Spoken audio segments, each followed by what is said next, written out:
चलिए, good morning.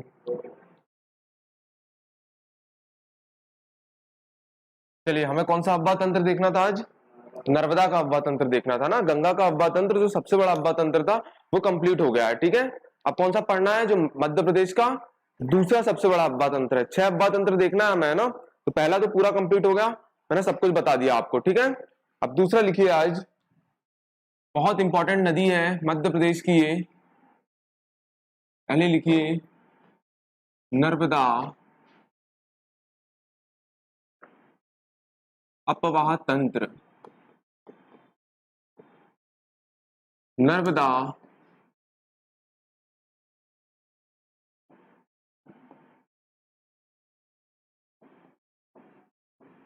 Drainage system. लिखिए इसके बारे में कुछ फैक्ट। सबसे पहले ये ये मध्य प्रदेश का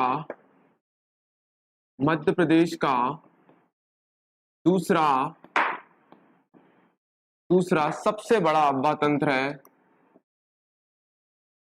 सबसे बड़ा अब्बा तंत्र है। Second largest drainage system in MP. कौन सा? Narmada drainage system. ठीक है, और कितने क्षेत्रफल फैला है ये? अगर आपसे पूछेगा तो इसका जो क्षेत्रफल है, का जो एरिया है वो कितने एरिया में फैला है? कितने? लगभग 85,000 किलोमीटर स्क्वायर में फैला है। जबकि गंगा का था कितना? 93,000 किलोमीटर स्क्वायर। पढ़े थे ना। ठीक है, परसेंटेज में अगर देखा जाए, प्रतिशत में देखा जाए, तो प्रतिशत में मध्य प्रदेश में 89% करीब एरिया कवर करता है नर्मदा अववाह तंत्र। ठीक है, और जो नर्मदा अववाह तंत्र है ये किस प्रकार का है? इसका जो प्रकार है, माने जो नर्मदा अववाह तंत्र है, नर्मदा अववाह तंत्र किस प्रकार का है, किस पैटर्न का है? अगर पूछेगा तो क्या बोलोगे? इंग्लिश में बोल सकते हो आप इसको डेंड्रिटिक पैटर्न। ये आप इसको हिंदी में बोल सकते हो वृक्षनुमा।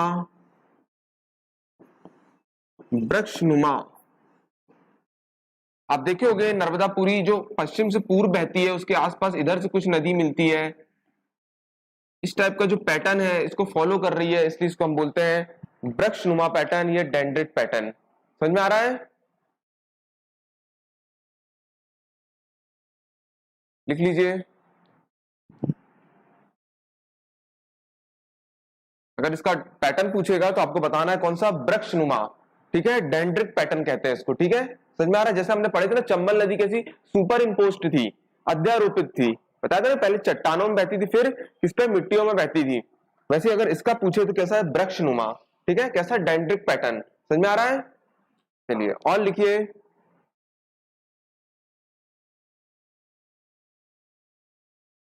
क्षेत्रफल हो गया, प्रतिशत हो गया, अववाह तंत्र हो गया। हाँ, ये दो पर्वतों के बीच बहती है। दो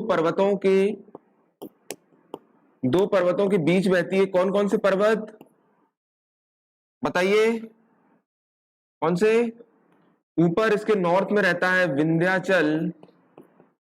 विंध्याचल पर्वत, और दक्षिण में रहता है विंध्याचल पर्वत, उत्तर में रहता है, और दक्षिण में रहते हैं इसके कौन सी? सतपुड़ा। कई बार ये क्वेश्चन आ चुका है कि विंध्याचल और सतपुड़ा के पर्वत श्रेणी के बीच में कौन सी नदी बहती है? तो आप क्या बोलोगे? नर्मदा। ठीक है, और ये भ्रंश घाटी में बहती है। कौन सी घाटी में? रिफ्ट वैली या भ्रंश घाटी में बहती है। ठीक है, लिख लीजिए।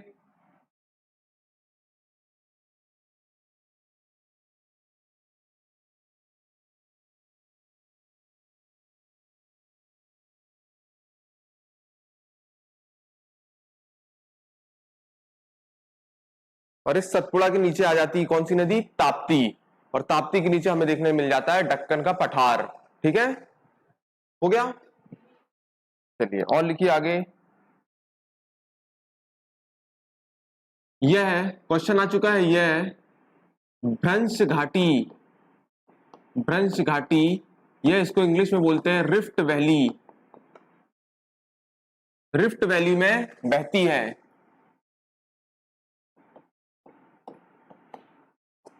और ये रिफ्ट वैली में बहती है तो ये क्या करती है, अवसादी जो सेडिमेंट होती है उसको ज्यादा नहीं ले जा पाती, और जब वो ज्यादा नहीं ले जा पाती और इसमें अवसादों का अभाव होता है, इसलिए किसका निर्माण करती है, ज्वारमुद या एस्चुरी का निर्माण करती है। समझ में आ रहा है?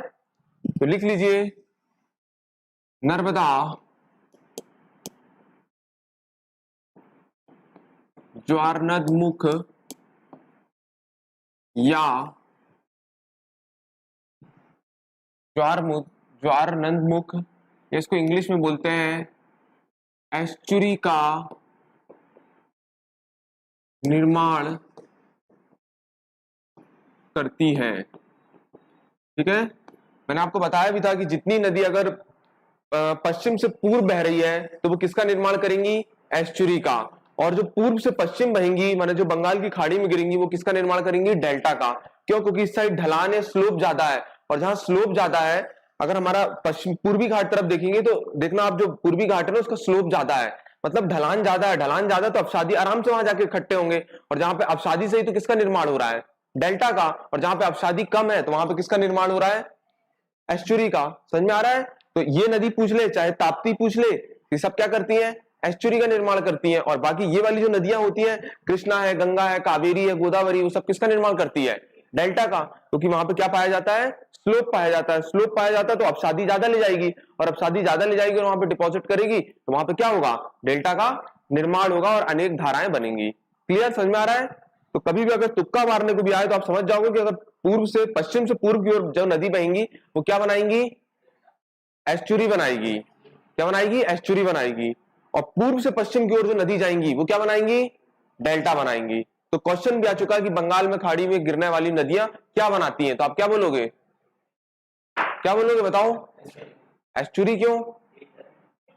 डेल्टा बनाएगी ना, अरब सागर में गिरने वाली नदी क्या बनाएंगी, एस्चुरी बनाएंगी। ठीक है, सभी नहीं बनाती मगर कुछ बनाती है।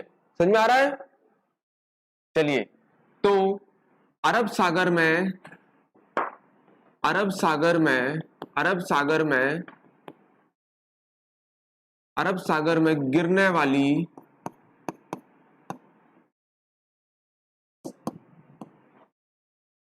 प्रायद्वीपीय भारत की, प्रायद्वीपीय भारत की सबसे बड़ी नदी है, सबसे बड़ी, सबसे बड़ी नदी है। ठीक है, जो हमारा अरब सागर है, अरब सागर में गिरने वाली प्रायद्वीप भारत की सबसे बड़ी नदी है कौन सी, नर्मदा। और ये भारत की, भारत की पांचवी सबसे बड़ी नदी है। ठीक है, और प्रायद्वीप भारत की, प्रायद्वीप भारत की तीसरी सबसे बड़ी नदी है।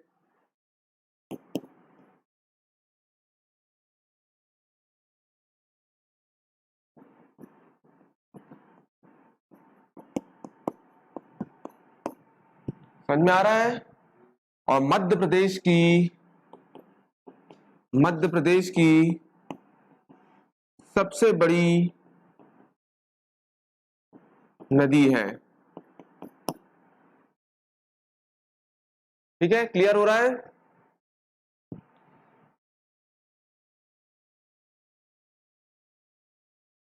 आया समझ में कि नहीं आया?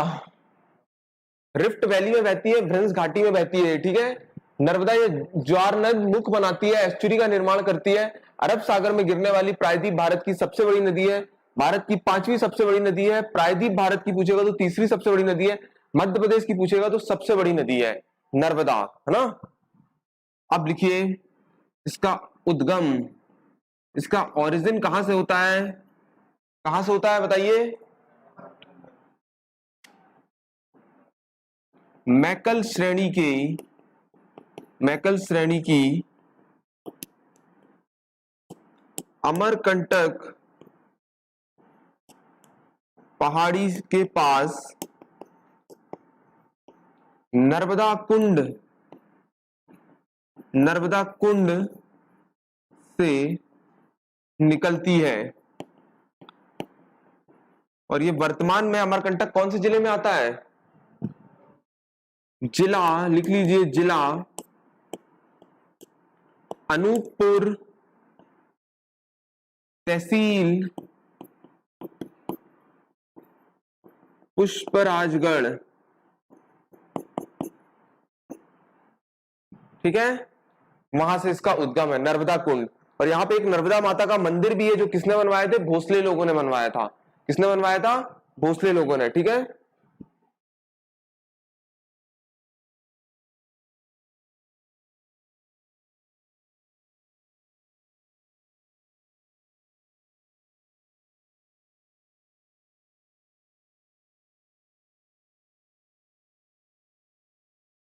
हाँ, पुष्पराजगढ़।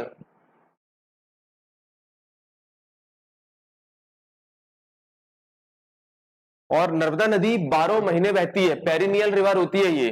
क्यों होती है? क्योंकि इस पर रेह मिट्टी पाई जाती है। लिख लीजिए, रेह मिट्टी पाई जाती है। रेह मिट्टी की उपस्थिति होती है।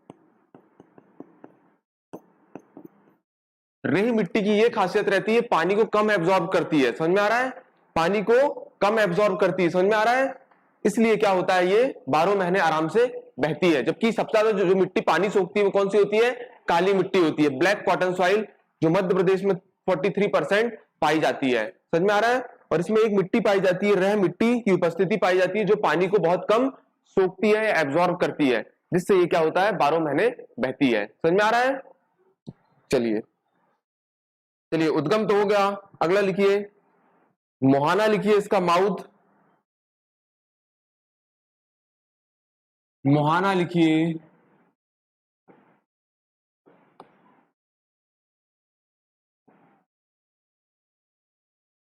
अमरकंटक के पास, मैंने बताया था ना, पुष्पराजगढ़ तहसील से वहां से निकलती है ये, और मध्य प्रदेश के 15 जिलों को पार करते करते कहां पहुंचती है?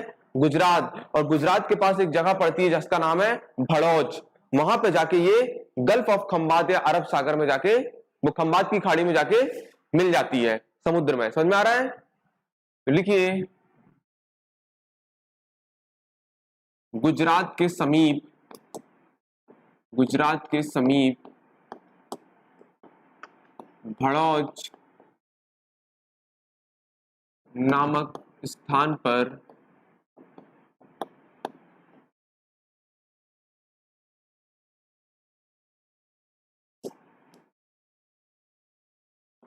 खंबात की खाड़ी या गल्फ ऑफ खंबात लिख सकते हो आप, गल्फ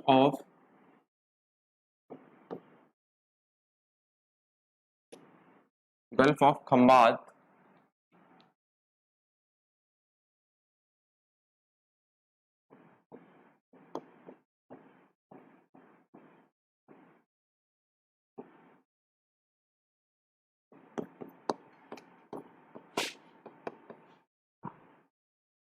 खंबात क्या होता है, गल्फ क्या होता है? जिनकी गहराई अधिक होती है, क्षेत्रफल कम होता है और गहराई अधिक होती है। समझ में आ रहा है?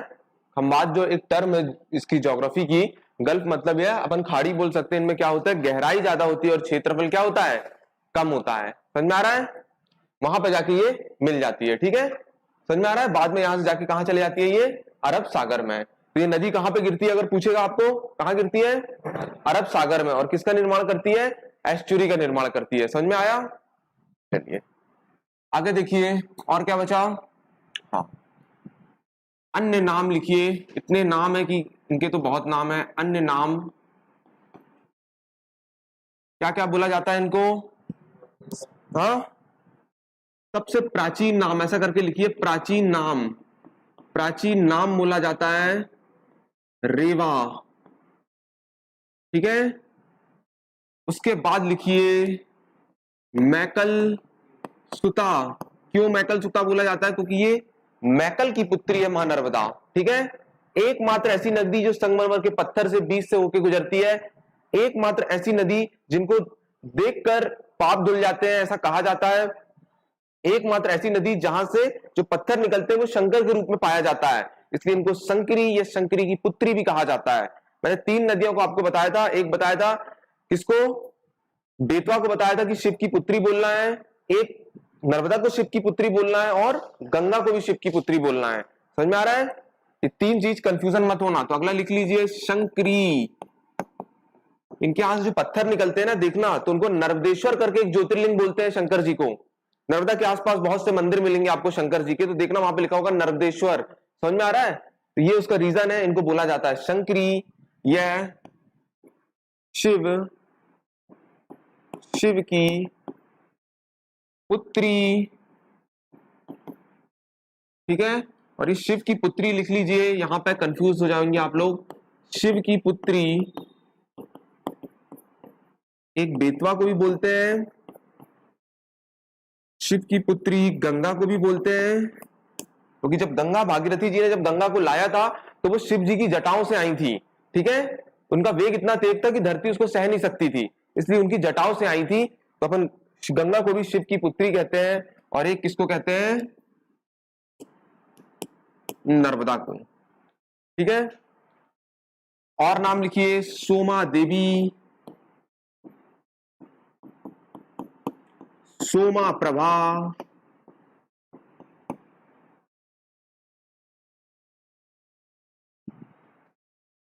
और मैंने आपको बताया था कि ओम ओम कालेश्वर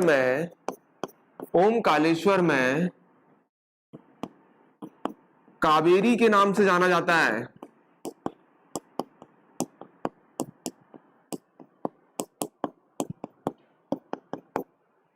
ठीक है, ओम कालेश्वर खंडवा में कावेरी के नाम से जाना जाता है। और क्या नाम है, रेवा हो गया। एक बहुत इंपॉर्टेंट नाम जो हमेशा क्वेश्चन में आता है, नमोदस। नमोदस टॉलमी ने बोला है इसको, सोन नदी को बताया था ना, सुआ बोला था टॉलमी ने, वैसे ही नमोदस को टॉलमी ने नाम दिया है, नमोदस, ठीक है।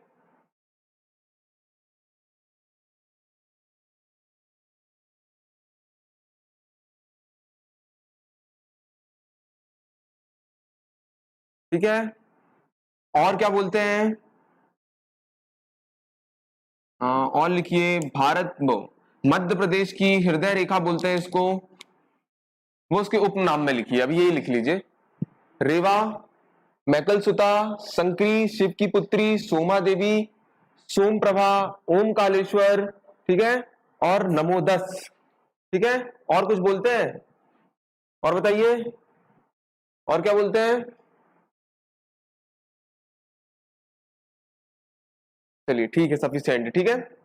अगला लिखिए उपनाम, इनके उपनाम लिखिए, उपनाम लिखिए। मध्य प्रदेश की हृदय रेखा, मध्य प्रदेश की हृदय रेखा, मध्य प्रदेश प्लस गुजरात की जीवन रेखा,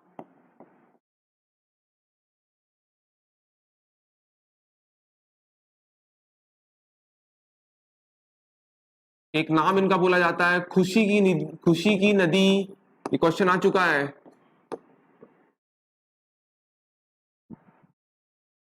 ठीक है, खुशी की नदी भी बोला जाता है।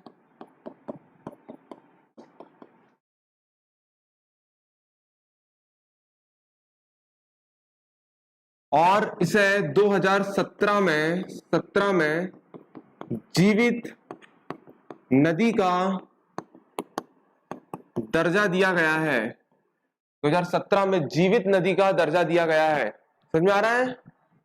2017 में जीवित नदी का दर्जा दिया गया है। और एक और नदी है गंगा, गंगा को भी दिया गया है, याद रखना, ठीक है। यहां पे लिख लीजिए, गंगा को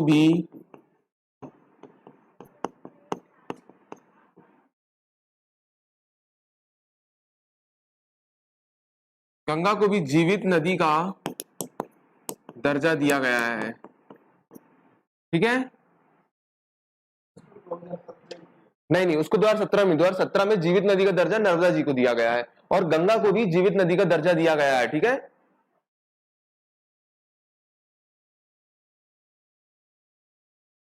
और क्या बोलते हैं इनको?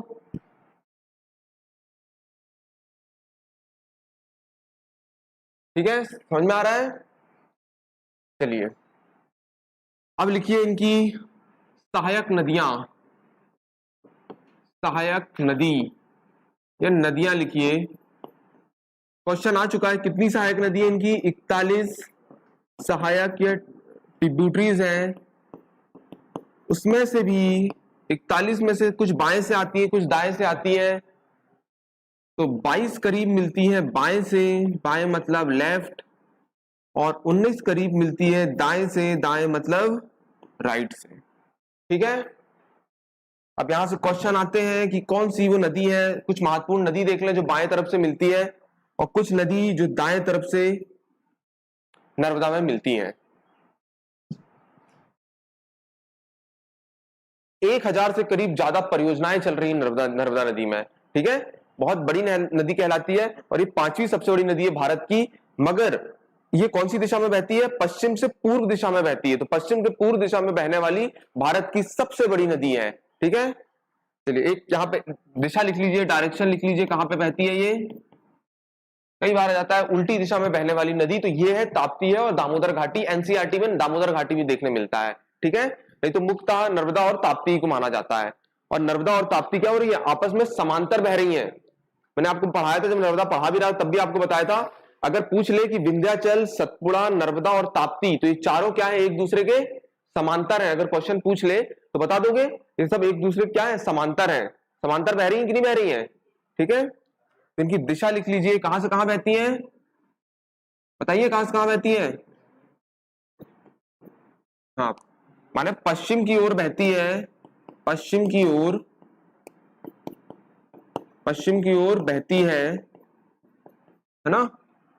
और पश्चिम की ओर बहने वाली सबसे बड़ी नदी है, पश्चिम की ओर बहने वाली सबसे बड़ी नदी है, ठीक है। चलिए अब हम देखते हैं कुछ महत्वपूर्ण नदी बाएं तरफ से कौन कौन सी मिलती है और दाएं तरफ से कौन कौन सी मिलती है। हो गया?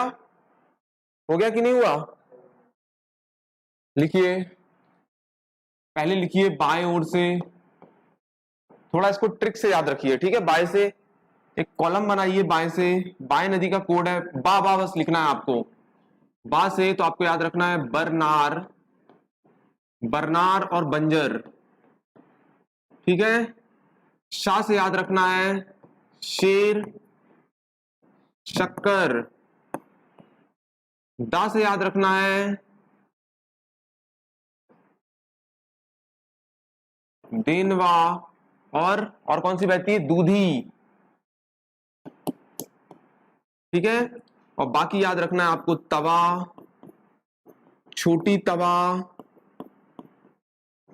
गंजाल, ये सब बाएं से ही मिल रही है। मैं ट्रिक के लिए आपको ऐसा बाबा बनाया हूं। ये सारी नदी कहां से मिल रही है? बाईं ओर से मिल रही है। किसको? नर्मदा जी को, ठीक है। और कौन सी नदी मिलती है? हाँ, और लिखिए लोअर गोई, सुक्ता, सुक्ता नदी, कुंडा नदी, ये कुछ नदियां हैं जो बाएं ओर से मिलती हैं। समझ में आ रहा है? यहां से कुछ नदी को आपको ट्रिक मिल सकता है, ठीक है। बात से याद रखना बरनार, बंजर, ठीक है, समझ में आ रहा है। और कभी अगर पूछ ले, मंडला में एक परियोजना चलती है थावर परियोजना, तो थावर परियोजना भी बंजर में मिलती है, और बंजर फिर जाके किससे मिल जाती है? नर्मदा से, ठीक है, समझ में आ रहा है। शेर, शक्कर, देनवा, दूधी, तवा, छोटी तवा, गंजाल, लोअर गोई, सुक्ता नदी और कुंडा नदी, ये बाएं ओर से कुछ प्रमुख नदी है जो किसको मिलती है? नर्मदा जी को मिलती है। और दाएं तरफ से देखते हैं हम, दाईं ओर से देखते हैं कौन सी? हिरण, हथनी, पिंदोली, चंद्रशेखर, मान नदी, ऊटी नदी, चोरल नदी, कोलार नदी। समझ आ रहा है? ये कुछ प्रमुख नदियां हैं जो दाएं ओर से मिलती हैं। आ रहा है कि नहीं आ रहा? क्वेश्चन आने लगे हैं आजकल कि, और ये इसकी सबसे बड़ी सहायक नदी कौन सी है नर्मदा की? तवा। कौन सी है सबसे बड़ी नदी? तवा। ये तवा नदी पचमढ़ी अगर आप जाओगे तो सतपुड़ा पर्वत श्रेणी से वहां से निकलती है और बांद्रा भान एक नाम की जगह पड़ती है, वहां पे ये मिल जाती है। क्वेश्चन आया हुआ है, क्या आया हुआ है कि अगर जबलपुर से भोपाल अगर आप ट्रेन में जाते हो तो कौन सी नदी को आप पार करके जाते हो? तो क्या बोलोगे? नर्मदा और तवा। और अगर ग्वालियर से भोपाल अगर आते हो आप, तो आपको कौन सी नदी का पुल पार करके आना पड़ता है? ये व्यापम का लेवल कभी इस टाइप के भी क्वेश्चन पूछ लेता है वो, तो कौन सी नदी बोलोगे? चंबल। समझ में आ रहा है? जबलपुर से भोपाल अगर आप जा रहे हो बाया ट्रेन तो आपको नर्मदा और तवा दोनों पुल पार करना पड़ेगा, ठीक है?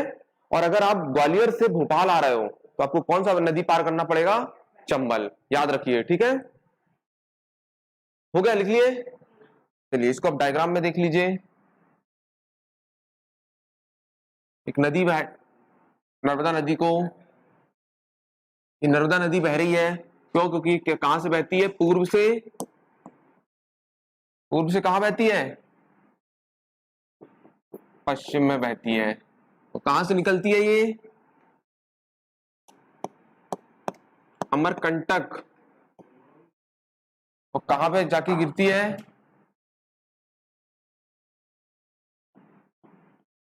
खंबात की खाड़ी में। अभी बाएं ओर लिख लीजिए और यहां पे लिख लीजिए दाएं ओर। हाँ, ये बाएं हो जाएगा और ये क्या हो जाएगा? दाएं ओर हो जाएगा, ठीक है? चलिए बताइए, बाएं ओर से कौन सी मिलती है? बंजर। ठीक है, कौन सी मिलती है? बंजर। और बंजर से ही आके एक मिलती है यहां पे थावर। ठीक है, दूसरी कौन सी नदी बताया था? हाँ, बरनार।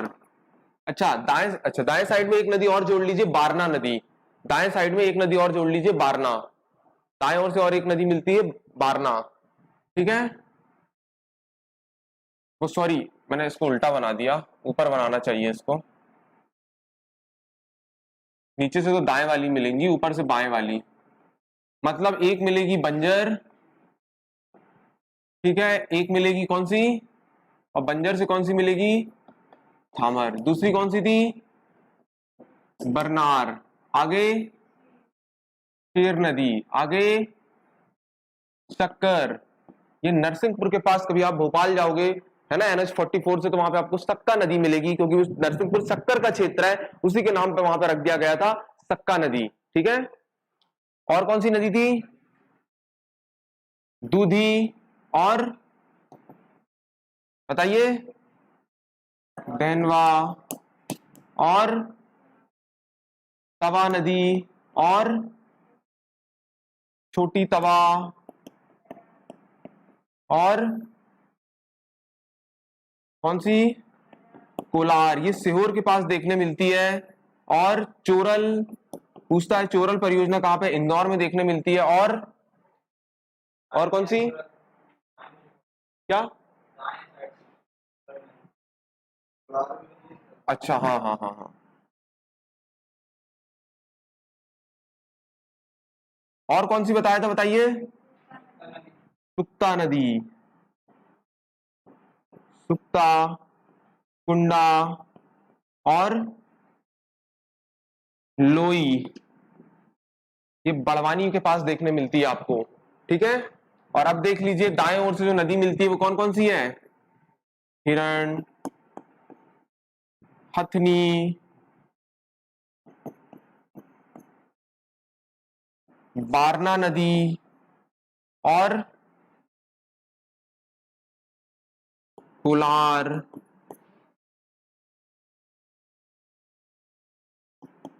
चोरल, और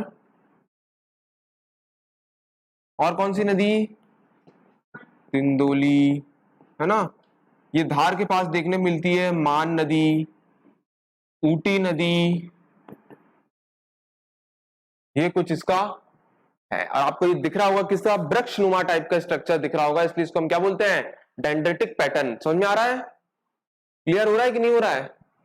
तो आप लोग अब बता दोगे बाएं और दाएं से, ठीक है। कितना भी टफ क्वेश्चन मुझे इससे बाहर नहीं जाएगा, ठीक है, क्योंकि आजकल क्वेश्चन आने लगे कि बाईं ओर से मिलने वाली नदी कौन सी है, दाएं ओर से मिलने वाली नदी कौन सी है, ठीक है। ये सारी की सारी सहायक नदियां हैं किसकी? नर्मदा की। 22 करीब मिलती है यहां से और 19 करीब मिलती है यहां से, और टोटल मिला के हो गई 22 + 19 41 सहायक नदियां हैं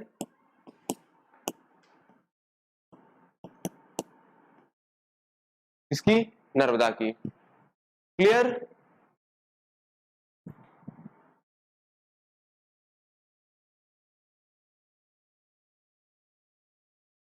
ठीक है, चलिए अब कुछ परियोजनाएं लिख लीजिए। बहुत सी परियोजनाएं चल रही हैं इसमें। परियोजना या प्रोजेक्ट, परियोजना ना, यह प्रोजेक्ट।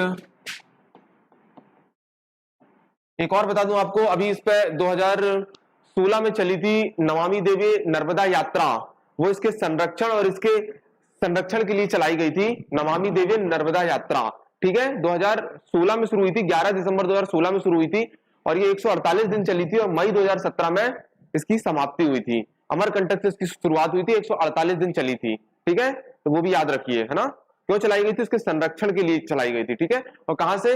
अमरकंटक से, नमामि देवी नर्मदे यात्रा। और भी आप देखोगे 2020 में गौरी घाट के पास एक गौ कुंभ भी लगा था, ठीक है, नर्मदा नदी में 2020 में एक गौ कुंभ भी लगा था ग्वारी घाट में, जिसको 2012 में पवित्र भूमि का दर्जा दिया गया है, ठीक है। ठीक है, समझ में आ रहा है? सॉरी, धार्मिक भूमि का दर्जा दिया गया है ग्वारी घाट को 2012 में, ठीक है। चलिए कुछ प्रोजेक्ट देखिए, इस पे बहुत है इंपॉर्टेंट प्रोजेक्ट। एक चल रही है थावर परियोजना, कहां पर? ये मंडला। मंडला के आगे अपन बढ़ते हैं, और इस पे एक सबसे बड़ा डैम और पहला डैम मिलता है नर्मदा नदी पर। वो कौन सा है? बरगी बांध, या उसको नाम से जाना जाता है अवंती बाई परियोजना। ये जबलपुर पे देखने मिलती है। अगर इसके बहुत अंदर भी पूछ ले आपसे तो आपको बताना है, ये जो बरगी नदी है, जो बरगी नदी है ना, ये एक बरगी नदी पर डैम बना है, जो कि नर्मदा की सहायक नदी है। और वहीं पे आके एक और नदी मिलती है नर्मदा से, गौर नदी। और क्वेश्चन आ चुका है कि गौर नदी कहां से निकलती है? तो मंडला के निवास से निकलती है, ठीक है। तो वो भी किसकी सहायक नदी है? नर्मदा की। समझ में आ रहा है? और कभी पूछ ले कि अवंती भाई परियोजना भी किस नदी पर है, तो बरगी नदी पर है, और ऑप्शन में अगर नर्मदा है तो आप नर्मदा लिख सकते हो। 1980 में बना था ये बरगी बांध, ठीक है। इसके आगे आप जाओगे तो आपको और कौन सी बारना परियोजना देखने मिलेगी, बारना परियोजना। और आगे आप जाओगे, ये बारना नदी पर है, ये सब इसकी सहायक नदी है, बता चुका हूं मैं। इसके और आप आगे जाओगे तो आपको देखने मिलेगा ओम कालेश्वर परियोजना खंडवा, महेश्वर परियोजना,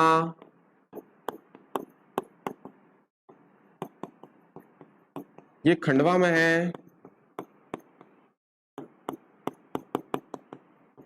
ये खरगोन में है, देजला देवड़ा परियोजना खरगोन, मान परियोजना,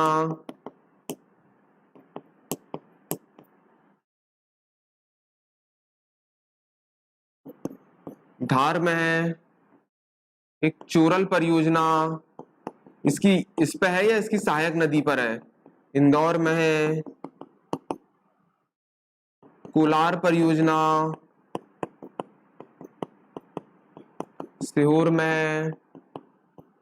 और आगे आप जाते जाओगे तो इसके ऊपर एक सरदार सरोवर परियोजना गुजरात में, कहाँ पे है ये? गुजरात में है। और इस सरदार सरोवर परियोजना पूछा जाता है गुजरात, राजस्थान, मध्य प्रदेश और महाराष्ट्र, 4 लोग की संयुक्त परियोजना है।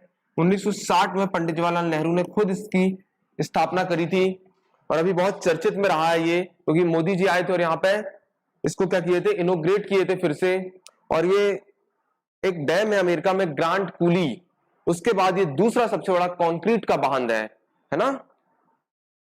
और पंडित जवाहरलाल नेहरू ने डैमों को दूसरी पंचवर्षीय योजना में क्या कहा गया है? ये भारत के मंदिर हैं, इनको बोला गया है, क्या कहा गया है? ये भारत के मंदिर हैं,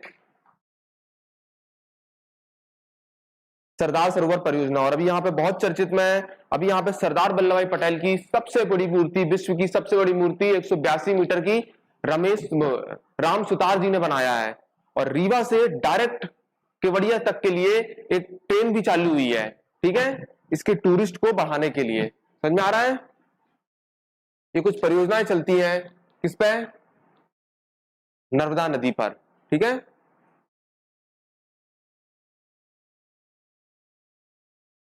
इंदिरा सागर नहीं लिखवाया क्या? लिखिए, इंदिरा सागर परियोजना सबसे बड़ा जो बांध है, सबसे बड़ा बांध है, सबसे बड़ी सहायक नदी इसकी कौन सी हो गई? तवा हो गई। सबसे लंबा अगर पुल भी पूछे तो कौन सा में है? तवा नदी पर है, ठीक है। मध्य प्रदेश में सबसे लंबा जो पुल है वो कौन सी नदी पर है? तवा नदी पर है, ठीक है। और अगर सबसे बड़ा बांध और ये सबसे लंबा बांध अगर पूछे तो सबसे बड़ा बांध जो है वो इंदिरा सागर बांध है इस पे, और सबसे लंबा अगर पूछे तो कौन सा है? तवा बांध है। समझ में आ रहा है?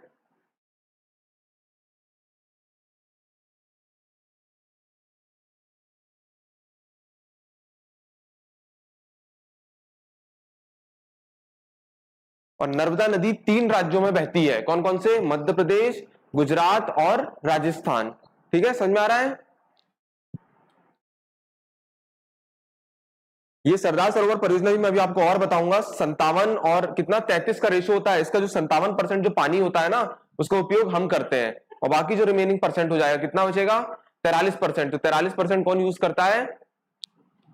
गुजरात। लिख लीजिए, 57% हम उपयोग करते हैं और 43% गुजरात। क्वेश्चन आ चुका है ये, ठीक है। इसी के आगे आप जाओगे तो जारवानी जलप्रपात भी देखने मिलेगा गुजरात में, एक नर्मदा नदी पर। क्लियर हुआ? चलिए चलिए, इसको भी और भी तो और है नर्मदा का, फिर और कल हम रिवाइज कर लेंगे, ठीक है। चलिए, धन्यवाद, ठीक है।